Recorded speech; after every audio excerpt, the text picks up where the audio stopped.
যে আমরা যেন মানে গড ফিয়ারিং কনসিয়াসনেস, আল্লাহ ভীতি অর্জন করতে পারি আর কি।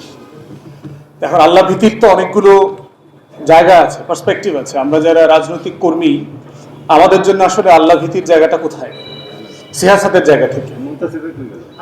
তো আমি এটা বোঝার চেষ্টা করতেছি এবং আমার নিজস্ব কিছু অনুভূতি 1 মিনিটে শেয়ার করি। আপনারা ওলামায়ে কেরামরা এখানে আছেন।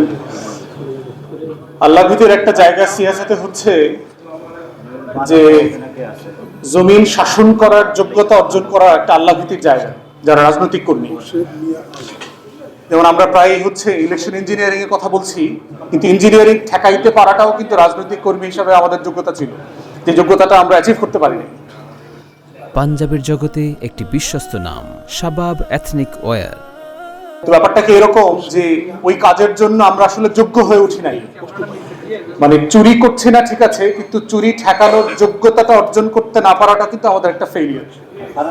এখানে অলি ভাই আছেন, মানে মানে বর্ষিয়ান রাজনৈতিক ব্যক্তিত্ব, উনি এটা আরো ভালো বলতে পারবেন। নির্বাচিত হয়েছেন, হেরেছেন, সবগুলোর অভিজ্ঞতা আছে। আমি সার্জিস, আমরা তো বয়সে অনেক তরুণ, জীবনে প্রথম নির্বাচন করলাম আর কি এই জায়গা থেকে।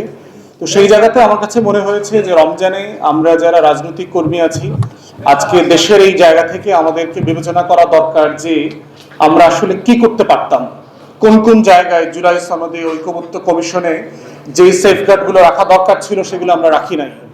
অন্তর্বর্তীকালীন সরকার কি কি ভুলগুলো করেছে, যেই ভুলগুলোর জন্য আজকে আমাদেরকে আবার খেসারত দেওয়ার কথা চিন্তা করতে হচ্ছে, আজকে আবার মাঠে নামার কথা চিন্তা করা লাগতেছে। কেন জুলাই আন্দোলনের লোকদের প্রোটেকশন নিয়ে, নিরাপত্তা নিয়ে আজকে 2 বছর পরে একটা নির্বাচিত সরকারের কাছে এটার আলোচনা তুলতে হচ্ছে, যারা এই জুলাইয়ের সবচেয়ে বড় বেনিফিশিয়ারি। তাহলে সেই জায়গাতে হচ্ছে আগামী দিনের যে নতুন রাজনীতির বিনির্মাণ তৈরি হচ্ছে আমরা দেখতে পাচ্ছি, সেই বিনির্মাণের জায়গাতে রাজনৈতিক কর্মী আকারে আমরা যারা বাংলাদেশপন্থী রাজনীতি করছি, করে যাব ভবিষ্যতে,